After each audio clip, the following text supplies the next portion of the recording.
Hi to all, a very good morning to one and all.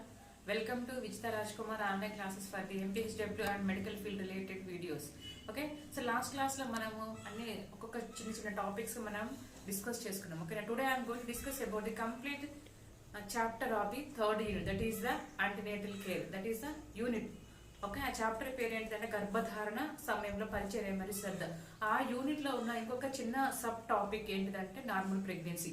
ఆ normal pregnancy అంటే సాధారణ గర్భధారణ. ఆ సాధారణ గర్భధారణలో ఉన్న టాపిక్ ఈరోజు కంప్లీట్ గా డిస్కస్ చేసుకుందాం. ఓకేనా? సో ఆల్రెడీగా నేను చిన్న చిన్న టాపిక్స్ డిస్కస్ చేశాను. So today I'm going to discuss about the complete chapter of the normal pregnancy, సాధారణ గర్భధారణ. అయితే సబ్జెక్ట్ ఏంటిది? మిడ్ వైఫర్ అంటే ప్రసవ శాస్త్రంలో. యూనిట్ 3 అంటే యాంటీనేటల్ కేర్ అంటే గర్భ సమయంలో పరిచయం మరియు శ్రద్ధ. అది యూనిట్ 3. ఆ యూనిట్ 3 లో ఉన్న సబ్ యూనిట్ అయితే చిన్న చాప్టర్స్, అందులో 2 యూనిట్స్ గా డివైడ్ చేయడం జరిగింది. ఫస్ట్ యూనిట్ ఏంటంటే నార్మల్ ప్రెగ్నెన్సీ.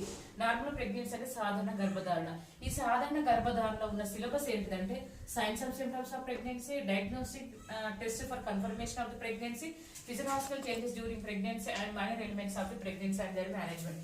ఈ 4 టాపిక్స్ అనేవి నార్మల్ ప్రెగ్నెన్సీ సబ్ యూనిట్ లో ఉన్న టాపిక్స్ ఇవన్నీ. సో ఈ 4 టాపిక్స్ కూడా చాలా వెరీ వెరీ ఇంపార్టెంట్ క్వశ్చన్స్. ఇవన్నీ కూడా final exams compulsory expected questions అన్నట్టు. ఓకేనా? సో ఇవన్నీ కూడా నేను ఈరోజు జస్ట్ బ్రీఫ్ గా again I want to review the total syllabus of the third unit. It's clear? Okay, so let we see the one by one. ఇక్కడ signs and symptoms అని already మేము బ్రీఫ్ గా కొన్ని రాయడం అనేది జరిగింది టైం సేవింగ్ కోసం అని.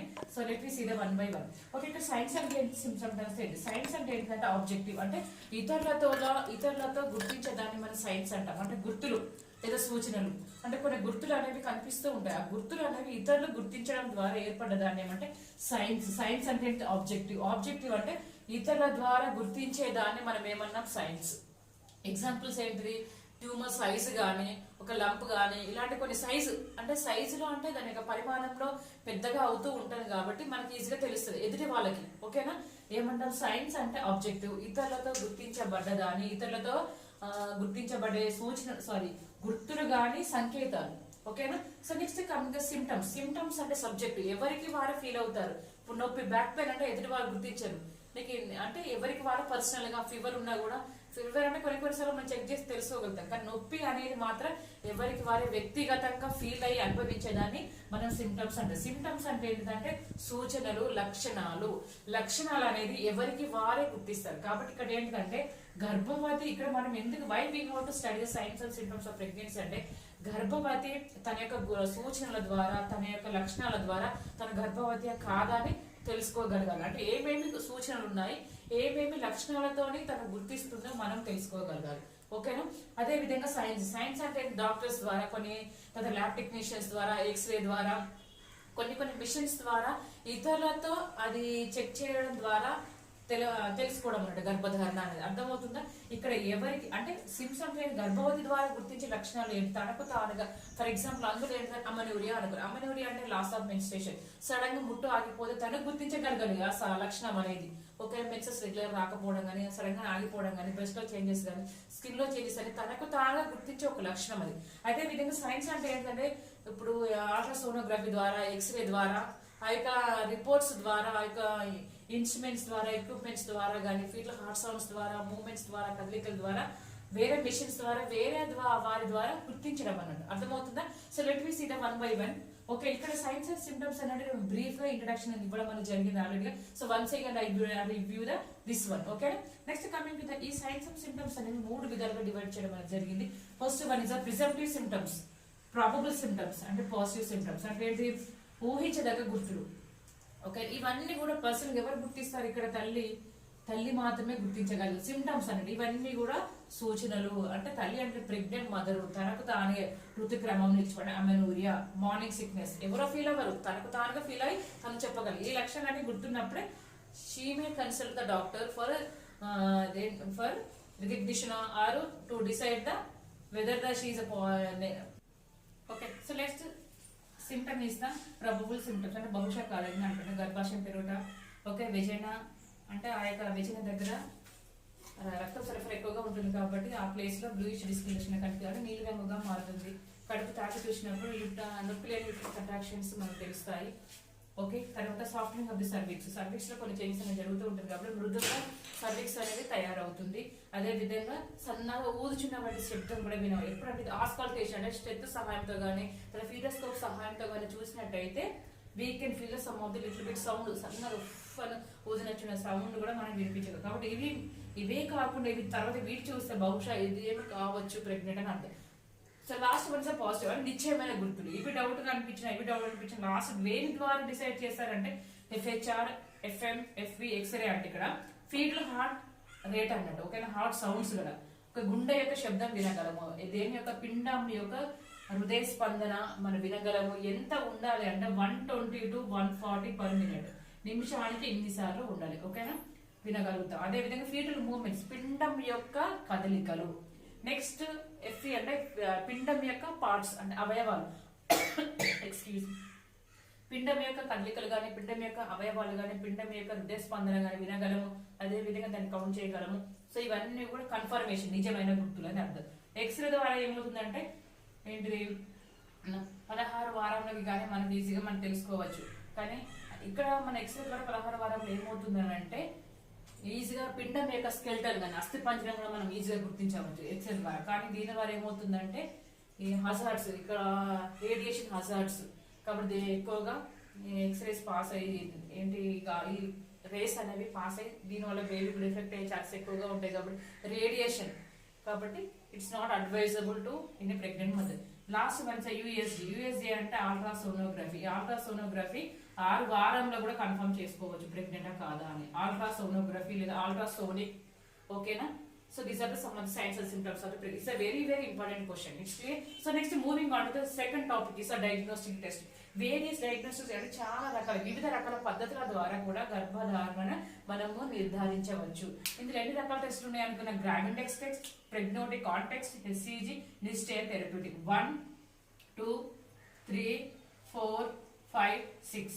ఓకే, అర్థమవుతుంది. గ్రావిండెక్స్, ప్రెగ్నోటిక్ కాంటెక్స్ట్, HCG, నిస్టేర్ థెరప్యూటిక్. ఇవన్నీ 6 రకాల టెస్టుల ద్వారా కూడా మన గర్భధారణ మనము నిర్ధారణ చేయవచ్చు. ఓకే, ఫస్ట్ మన గ్రావిండెక్స్ టెస్ట్. ఈ గ్రావిండెక్స్ టెస్ట్ లో మనం అన్నిటి కామన్ గా కావాల్సింది యూరిన్ శాంపుల్. ఎవరైతే ఏ స్త్రీ అయితే గర్భధారణ నిర్ధారించడం కోసం వచ్చిందో ఆ తల్లి దగ్గర నుంచి యూరిన్ శాంపుల్ తీసుకోవాలి. యూరిన్ శాంపుల్ అనేది కామన్ గా తర్వాత దేని సహాయంతో తీసుకున్న డ్రాపర్ సహాయంతో. దేనిలోకి తీసుకోవాలంటే టెస్ట్ ట్యూబ్ అంటే టెస్ట్ నమూనా ఈ విధంగా ఉంటుంది. ఓకేనా, టెస్ట్ నమూనా అంటే ఈ విధంగా తీసుకోవడానికి దీన్ని టెస్ట్ ట్యూబ్స్ అంటాం. ఓకేనా, టెస్ట్ ట్యూబ్ పట్టుకోవడానికి దాన్ని ఉపయోగించడానికి ఏమంటే టెస్ట్ ట్యూబ్ హోల్డర్. ఇవి కామన్ గా ఉండాల్సినవి. ఓకే, 4 అనేవి must and should for everything. ఏ ప్రొసీజర్ కైనా కామన్ గా కావాల్సిన 4 రకాలు ఏంటిది?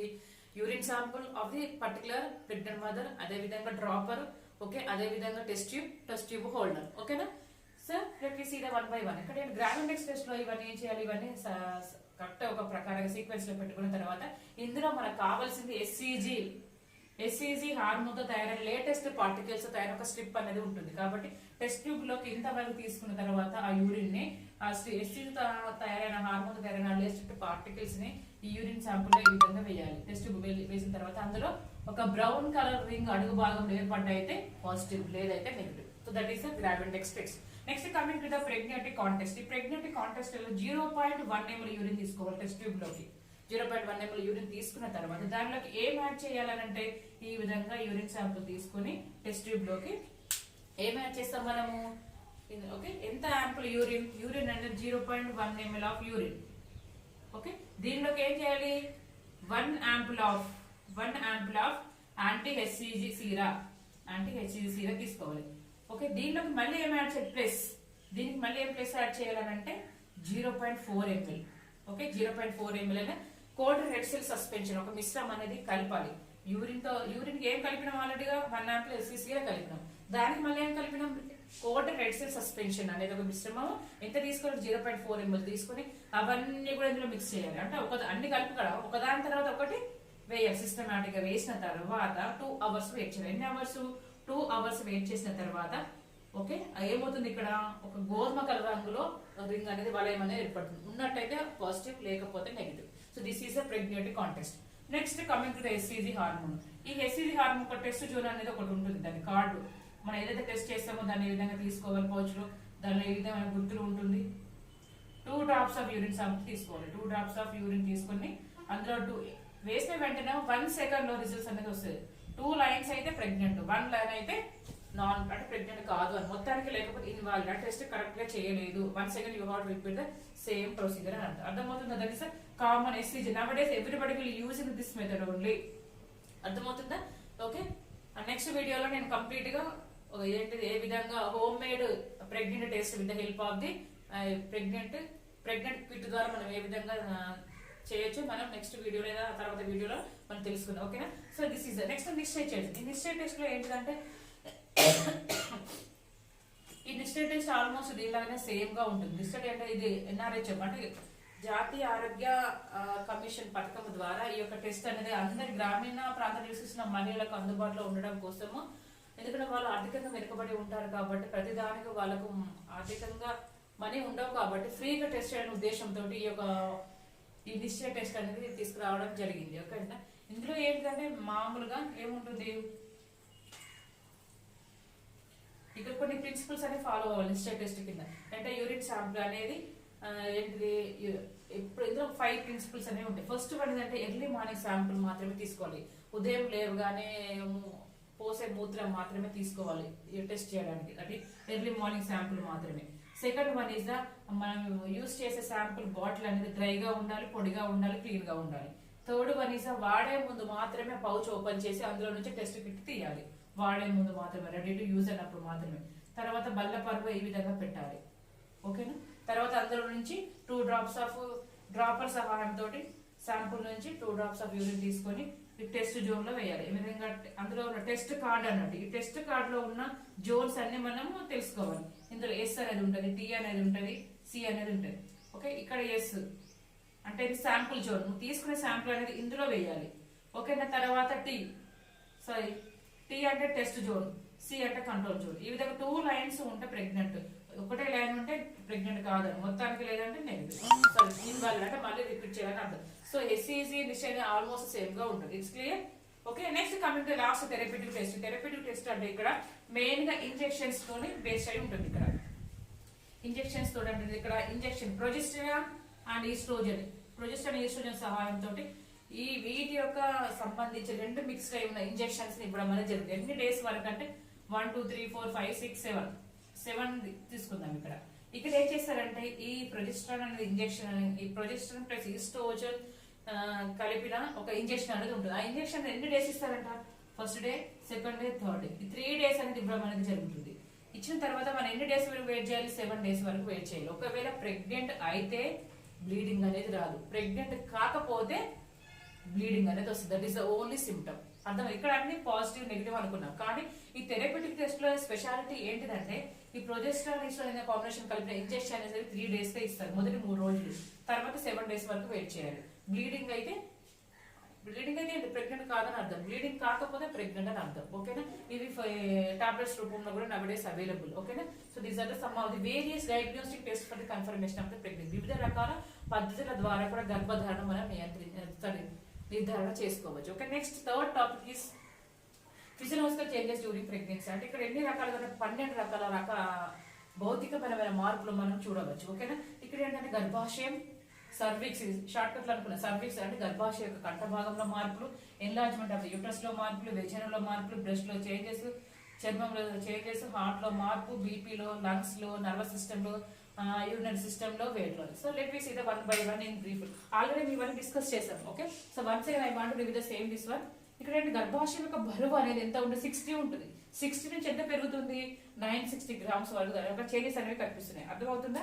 ఇక్కడ ఎంత వరకు అనుకున్నాం మనము? మామూలుగా గర్భధారణ కాకుండా మామూలుగా ఆడవాళ్ళలో ఇంత బరువు ఉండాలి, 60 grams అనేది ఉంటుంది. ఓకేనా? అదే గర్భధారణ సమయంలో ఎంత ఉంటుంది? 960 grams అనేది పెరుగుతుంది. అదే పొడవు 7.5, గర్భధారణ సమయంలో 30 centimeters, వెడల్పు 23 centimeters, మందం దాని యొక్క థిక్నెస్ 2.5 ఉంటే ప్రెగ్నెంట్ సమయంలో ఎంత ఉంటే 20 centimeters అనేది ఉంటుంది. Okay. This is the some of the changes at the part of the గర్భాశయం. యూట్రస్ లో అనే మార్పులు ఎప్పుడు జరుగుతాయి? గర్భధారణ అని కన్ఫర్మ్ అయినప్పుడు ఈ విధంగా. పెళ్ళైన స్త్రీలో మాత్రం ఈ విధంగా ఉంటాయి. ఓకేనా? ఒక యుక్త వయసు వచ్చిన స్త్రీలో కనిపించే చేంజెస్ కాదు, మామూలు మెజర్మెంట్స్ అనేవి. ఓకేనా? Next coming cervix. ఈ సర్విక్స్ ఏమిటంటే సర్విక్స్ సమయంలో, గర్భధారణ సమయంలో సర్విక్స్ దగ్గర సర్వైకల్ గ్లాండ్స్ అనేవి ఉంటాయి. ఈ సర్వైకల్ గ్లాండ్స్ అనేవి చక్కటి ద్రవంను ఉత్పత్తి చేయరు. దీనివల్ల ఏమవుతుందంటే అక్కడ మృదువుగా సాఫ్ట్ గా ఉంటుంది. ఓకేనా. So next coming to enlargement of the uterus, అంటే గర్భాశయం అనేది పెరుగుతుంది. ఏ విధంగా అంటే ఈ విధంగా వారాల ద్వారా 8 వారాలు, 12 వారాలు, 16, 20, 24, 30, 36, 38, 40 ఈ విధంగా మనం ఈ యొక్క అంటే ఈ ఎన్లార్జ్మెంట్ ఆఫ్ ది యూట్రస్ లేదా గర్భాశయం అనేది ఒక క్రమ పద్ధతిలో పెరుగుతుంది. కాబట్టి ఈ పెరిగేదాన్ని బట్టి చూసినట్టయితే మనం easily we can calculate the how many months of pregnancy she may how. ఓకేనా, అర్థమవుతుందా? ఇక్కడ ఏంటంటే 2 రకాల పద్ధతుల ద్వారా గర్భాశయాన్ని మనం నిర్ధారించవచ్చు, గర్భధారణను. ఓకే, ఏదంటే first one is finger trip method, second one is inch tape method. Inch tape method అంటే ఓల్డెన్ డేస్ లో ఇంచ్ టేప్ పట్టుకొని మెజర్ చేసుకునే వాళ్ళు. ఏంటి, నార్బిన్ సింఫైసిస్ ప్యూబిస్ నుండి అంబులికస్ వరకు, అంబులికస్ నుండి జింఫైస్ స్టెర్నమ్ దగ్గర. కానీ కొంతమంది మదర్స్ కి ఏంటి, చదువుకున్న వాళ్ళకైతే ఓకే, కానీ కొన్ని ఇల్లిటరేట్ వాళ్ళకి, అదే పూర్ నాలెడ్జ్ ఉన్న వాళ్ళకి ఇంకా ఎక్కువ బిలీఫ్స్ అనేవి, ఎక్కువ నమ్మకాల మీద, మూఢ నమ్మకాల మీద ఎక్కువగా ఉంటుంది. అమ్మ ఏమో చేస్తుంది అనే అపోహలు ఎక్కువగా ఉంటాయి. అందుకని it's not suitable method for to measurement of the pregnant. ఓకేనా. కాబట్టి inch tape method, sorry finger trip method అంటే ఫింగర్స్ తో సహాయంతో ఈ విధంగా చూసినట్టయితే ఈజీగా ఫింగర్ ట్రిప్ సహాయంతో కూడా మనం ఈజీగా క్యాలిక్యులేట్ చేసుకోవచ్చు. ఓకేనా. ఇక్కడ ఏంటంటే first 1 finger equal to 1 week up to umbilicus 24 weeks. Easy గుర్తు పెట్టుకోండి. ఇక్కడ ఏంటంటే అప్ టు అంబులికస్ అంటే నాభి వరకు ఉన్నట్టయితే 24 వీక్స్, అందులో no doubt at all. Symphysis pubis అంటే 12 వీక్స్ అంతే. అది రెండే గుర్తు పెట్టుకోవాలి. ఫస్ట్ సింఫైసిస్ ప్యూబిస్ వరకు వచ్చిందంటే ఇక్కడ డౌట్స్ ఏం లేవు. 12 వీక్స్ వరకు ఉందంటే, సారీ సింఫైసిస్ ప్యూబిస్ వరకు ఉందంటే దాని అర్థమైంది 12 వీక్స్ ఉన్నట్టు. అంబులికస్ వరకు వచ్చిందంటే 24 వీక్స్. తర్వాత మనం క్యాలిక్యులేట్ చేసుకోవచ్చు. Each finger equal to 1 week. అర్థమవుతుందా? సింఫైసిస్ ప్యూబిస్ అంటే ఏమనుకోవాలి, 12 వీక్స్. అంబులికస్ అంటే 24 వీక్స్. తర్వాత 1 ఫింగర్ ఈక్వల్ టు 1 వీక్. ఈజీగా మనం గుర్తు పెట్టుకోవచ్చు. ఇవి formula. So don't forget to calculate this one. With the help of this one, easily we can calculate the enlargement of the uterus. అర్థమవుతుంది. Symphysis pubis 12 weeks, umbilicus 24 weeks.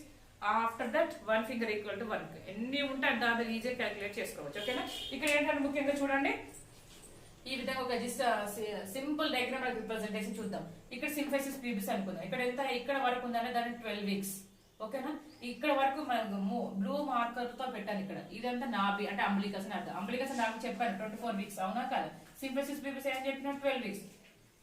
అంబులికస్ అంటే 24 అనుకున్నాను. కాబట్టి ఇక్కడ అంబులికస్ నుంచి సింఫైసిస్ ప్యూబిస్ నుంచి అంబులికస్ వరకు ఇదంతా మధ్య భాగంలో ఉంటే 16 వారాలు. ఓకేనా.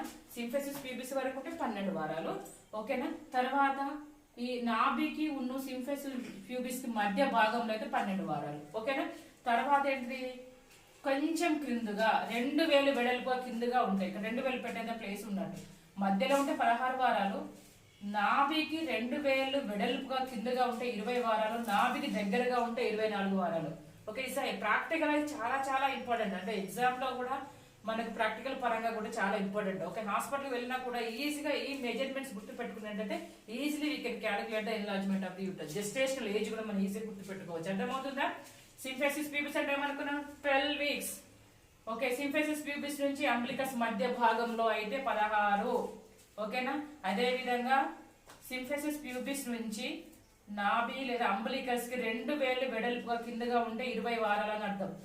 ఓకేనా.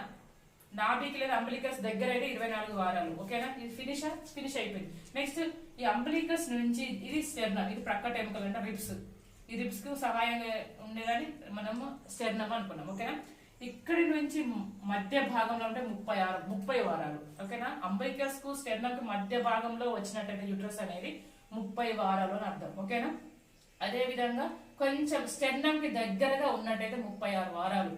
మధ్య భాగంలో ఉంటే 30, స్టెర్నమ్ దగ్గరగా ఉంటే 36 వారాలు. అదే విధంగా కొంచెం లేచి మరీ కిందికి వస్తుంది. ఎందుకంటే ఆల్రెడీగా బేబీ గ్రోత్ అనేది ఈ విధంగా పెద్దగా అయిపోతుంది, ఇట్లా వస్తుంది.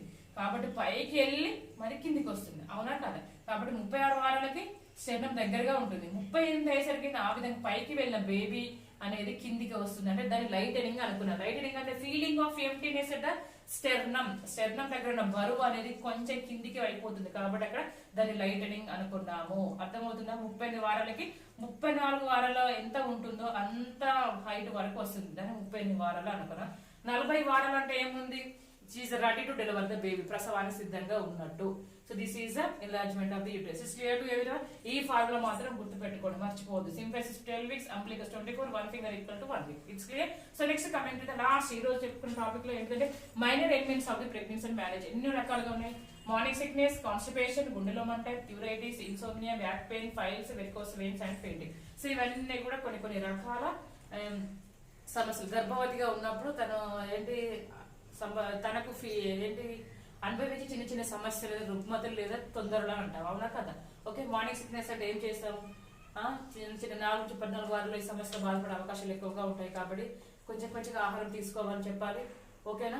తర్వాత ఫ్రీక్వెంట్ ఇంటర్వెల్స్ లో ఎక్కువ టైంలో తక్కువ ఆహారం తీసుకోమని చెప్పాలి. ద్రవహారాలు తీసుకోమని చెప్పాలి. ఎంటీ స్టమక్ తో ఉండకూడదని చెప్పాలి. లేచిన వెంటనే ఆహారం తీసుకోమని చెప్పాలి. ఓకేనా? నెక్స్ట్ కాన్స్టిపేషన్ అంటే మలబద్ధకం. ఇది ప్రొజెస్టరాన్ యొక్క హార్మోన్ ఎఫెక్ట్ వల్ల ఏమవుతుందంటే అక్కడ ఈ కాన్స్టిపేషన్ రేగుల యందు ఉన్న ప్లేన్ మసిల్స్ అనేది చలనం ఏంటిది కదలికలు తగ్గిపోతాయి. కదలికలు తగ్గిపోవడం వల్ల ఏమవుతుంది? ఆటోమేటిక్ గా ఈ పెరిస్టాలిక్ మూవ్మెంట్స్ కూడా చలనం తగ్గిపోతుంది. చలనం లేకపోవడం వాళ్ళు తీసుకున్న ఆహారం జీర్ణం అవుతూనే కదా బయటికి అనేది వస్తుంది మోషన్ రూపంలో. కాబట్టి అలాంటి ఏమి ఉండవు కాబట్టి అక్కడ మలబద్ధకం లాగా ఉండిపోతుంది. కాబట్టి ఏంటి ఇక్కడ ఏం చేయాలి? ఎక్కువ ద్రవహారాలు తీసుకోవాలి. రఫేజ్ ఫుడ్ అంటే పీచు పదార్థాలు ఎక్కువ తీసుకోవాలి. ఎక్సర్సైజ్ చేయాలి. ఓకేనా? ఇలాంటివన్నీ కూడా మనం ఫాలో. కొన్ని ఎక్సర్సైజెస్ ఏంటిది? బటక్స్ ని పైకి లేపి చేతులతో మోకాల మీద ఏ విధంగా పడుకున్నట్టు కానీ కూర్చున్నట్టు కానీ కొంచెం వాకింగ్. ఓకేనా? దానికి సంబంధించిన కొన్ని వాకింగ్ చేసినట్టయితే easily we can the mother may relieve the constipation. ఓకేనా? Last one is last topics ఏమంటే గుండెలో మంట అంటే ఏంటిది? ఇవన్నీ కూడా లాస్ట్ ఏంటిది? గర్భధారణ చివరి 3 నెలల్లో గర్భాశయం పెరుగుతూ ఉంటే దాని వల్ల కూడా ఏమవుతుంది? జీర్ణాశయంలో ఉత్పత్తి అయిన జీర్ణరసం తిరిగి అన్నవాహికలు వెళ్ళిపోయి తర్వాత తినేసుకున్నంత ఇట్లా వచ్చేస్తూ ఉంటుంది. కాబట్టి కొంచెం ఆహారం తీసుకోవాలి. ఫ్లాట్ గా కాకుండా కొంచెం తను యూజ్ చేసే ఒక్క పిల్లకు ఒక ఎక్స్ట్రా పిల్లతో పడుకోమని చెప్పాలి. ఓకేనా? కొవ్వు పదార్థాలు తర్వాత మసాలా కానీ ఫ్రైడ్ ఐటమ్స్ కానీ తీసుకోకూడదు అని చెప్పాలి. నెక్స్ట్ ప్లూరైటిస్ అంటే యోని దగ్గర దురద కానీ పర్సనల్ హైజీన్ మెయింటైన్ చేయని చెప్పాలి. లేదా గోళ్ళు ఎలాంటి దురద ఉన్నట్టయితే గోళ్ళను పెంచుకోవద్దు. దురద కానీ ఇచ్చింగ్ కానీ ఇలా ఇప్పటికీ రాకుతుండడం అలాంటివి అవాయిడ్ చేయమని చెప్పాలి. సోపు వాటర్తో డెటాల్ సొల్యూషన్ తో సాల్యులర్ సొల్యూషన్ తో క్లీన్ చేసుకోమని చెప్పాలి. అవసరమైతే జెన్షన్ వాయిలెట్ తోటి కాటన్ లో డిప్ చేసి అక్కడ అప్లై చేసుకోమని చెప్పాలి. ఓకేనా? ఇవన్నీ కూడా ఇన్సోమ్నియా అంటే కొన్ని సమస్యల వల్ల తన నిద్ర లేకపోవచ్చు. ఎస్పెషల్లీ ప్రైమరీ మదర్స్ ఎక్కువ వాళ్ళు దేమే సఫర్ అంటే వాళ్ళకి ఎక్కువ ఈ సమస్యలు వచ్చే అవకాశాలు ఎక్కువగా ఉంటాయి. ఫస్ట్ టైం కాబట్టి వాళ్ళకి ఎక్కువగా ఉంటుంది ప్రాబ్లం. కాబట్టి వాళ్ళు మంచిగా రెస్ట్ తీసుకోమని చెప్పాలి. అవాయిడ్ స్ట్రెస్ అని చెప్పాలి. సైకలాజికల్ సపోర్ట్, పేరెంట్స్ సపోర్ట్ అందరిది కూడా ఉండాలి. ఓకేనా? బ్యాక్ పెయిన్ ఏంటంటే మల్టీ గ్రాండ్ మల్టీపర్ అంటే ఇద్దరు 2 కంటే అంతమంది 5 కంటే ఎక్కువ మంది దానిలో ఈ పొత్తి కడుపు కింద కంట్రోల్ మసిల్స్ అనేవి చలనం తగ్గిపోయి పట్టుదల తగ్గిపోతుంది కాబట్టి వాళ్ళకు పెయిన్ అయ్యే అవకాశాలు ఎక్కువగా ఉంటాయి. కాబట్టి వాళ్ళు మంచిగా ఫ్లాట్ గా ఉన్న బెడ్ మీద పడుకోమని చెప్పాలి. ఎక్సర్సైజ్ చేయమని చెప్పాలి. మంచి ఆహారం తీసుకోమని చెప్పాలి. కాల్షియం డైట్ తీసుకోమని చెప్పాలి. పాలు త్రాగమని చెప్పాలి. ఇవన్నీ కూడా. సో ఫైల్స్ లో కూడా ఆసనంలో సిరలు ఉబ్బడం వల్ల దానికి ప్రాబ్లమ్స్ అయ్యే అవకాశాలు ఎక్కువ ఉంటాయి. కాబట్టి ఆ నొప్పి ఉన్న దగ్గర ఆయింట్మెంట్ వాడమని చెప్పాలి. డాక్టర్స్ సలహాతో ఇంకేమైనా ప్రికాషన్స్ వాడమని చెప్పాలి. ఓకే, ఇంకెక్కువ పెయిన్ ఉన్నట్టయితే ఆ తొట్టిలో చిన్న తొట్టిలాగా తీసుకుని టబ్బు. ఓకే, ఆ టబ్ లో ఏంటి గోరువెచ్చని నీళ్ళు అందులో వేసి అందులో మెగ్నీషియం సల్ఫేట్ ద్రావణం వేసినట్టు తర్వాత ఇట్లా టబ్ లో 2 చేతులు పట్టుకొని ఆ ఏరియా అనేది అక్కడ ఎక్స్పోజ్ అయ్యే విధంగా ఉండమని చెప్పాలి. ఒక ఇంకెక్కువ అంటే పెరినియల్ ఏరియా దగ్గర పెరినియల్ ప్యాడ్స్ కూడా పెట్టుకోమని సపోర్ట్ కోసం చెప్పాలి. సో ఇవన్నీ కూడా కొన్ని రకాల పద్ధతులు. ఎస్పెషల్లీ హెల్దీ హ్యాబిట్స్ అలవాటు చేసుకోవాలి. ఓకేనా? నెక్స్ట్ వెరికోస్ వెయిన్స్ అంటే ఎక్కువగా రక్తనాళాలపై ఒత్తిడి పెరగడం వల్ల ఎక్కువ కంటిన్యూస్ గా నిల్చొని పనిచేసే వాళ్ళకి ఎగ్జాంపుల్స్ చెప్పుకున్నాం మనం. ట్రాఫిక్ పోలీసులు కానీ అలాంటి వాళ్ళు ఎక్కువగా. కాబట్టి లేబర్స్ కూడా కొంతమంది ఎక్కువ అవకాశాలు ఎక్కువగా ఉంటాయి. కాబట్టి ఎవరికైతే ఏ పార్ట్ లో ఎక్కువగా ప్రాబ్లం ఉందో ఆ ప్రాబ్లం అవాయిడ్ చేయమని చెప్పాలి. అవసరమైన జాబ్ మానేసుకొని కొన్ని వరకు ఉండమని చెప్పాలి. కాబట్టి అలాంటి వాళ్ళకి ఎక్కడైతే ఏ కీళ్లకు నొప్పి ఉందో ఆ చీలమండలం, ఎస్పెషల్ చీలమండలానికి ఎక్కువ వచ్చే అవకాశాలు ఎక్కువగా ఉంటాయి. కాబట్టి చీలమండలం కానీ ఆ ఏరియాలో వాటికి చిన్న ఎక్సర్సైజులు చేయమని చెప్పాలి. ఎక్కువగా పెయిన్ అనిపిస్తే డే టైంలో క్రేప్ బ్యాండేజ్ అప్లై చేసి కొన్ని కంఫర్ట్ అనిపించేంత వరకు వాడమని చెప్పాలి. ఓకేనా? ఎక్కువ పెయిన్ అనిపిస్తే టాబ్లెట్స్ వాడుకోవాలి. Plus last one is fainting అనేది సరే పొజిషన్స్ మారుతుండడం వల్ల కానీ రక్తహీనత వల్ల కానీ ఓకే సరైన ఆహారం తీసుకోకపోవడం వల్ల కానీ ఫెయింటింగ్ వచ్చే అవకాశాలు ఎక్కువగా ఉన్నాయి. కాబట్టి సరైన ఆహారం తీసుకోమని చెప్పాలి. ఓకే, ఎక్కువగా avoid the stress and we have to regularly follow the good habits and good diet. Okay, if we follow everything as a pregnant mother, definitely she may reduce all the minor elements at the time of pregnancy. No need to worry about all the marriage ఎంపైన్. అంటే చిన్న చిన్న సమస్యలు, దీనివల్ల అంతగానో బాధపడాల్సిన అవసరం లేదు. కానీ ఇవే మన చికాకు తెప్పించి మన ఆరోగ్యానికి కుంగదీస్తాయి తెలుసుకోవాలి ప్రతి ఒక్క ప్రెగ్నెంట్ మదర్. ఓకేనా? So till now I discuss about the complete chapter of the normal pregnancy. సాధారణ గర్భధారణ అంటే ఏంటి, గుర్తులు, నిర్ధారణ పరీక్షలు, భౌతికపరమైన మార్పులు, వచ్చే సమస్యలన్నీ తెలుసుకున్నాం. ఇదన్నీ ఏంటి, సాధారణ గర్భధారణ ఒక సబ్ టాపిక్ అన్నట్టు. అది దేని కింద వస్తుంది, గర్భ సమయంలో పరిచయం దాని కింద వస్తుంది. So no need to confuse about this units అనేవి. మనకు ఎప్పుడు కానీ యూనిట్స్ అనేవి కన్ఫర్మ్ గా తెలిసి ఉండాలి. సాధారణ గర్భధారణలో ఉన్న టాపిక్స్ ఏంటి, ఇవన్నీ కూడా important questions. It's clear to every. So next topic లో మనము యాంటీనల్ కేర్ గురించి, ఆబ్జెక్టివ్స్ కానీ, ఎయిమ్స్ కానీ, రిజిస్ట్రేషన్స్ కానీ అవన్నీ మనం తెలుసుకుందాం. ఓకేనా? సో ఈ వీడియో కానీ మీకు నచ్చినట్లయితే లైక్ చేయండి, షేర్ చేయండి. మరిన్ని వీడియోల కోసం నా ఛానల్ సబ్స్క్రైబ్ చేసుకోండి. ఓకే, కింద ఉన్న బెల్ ఐకాన్ ప్రెస్ చేయండి. Okay, thank you once again.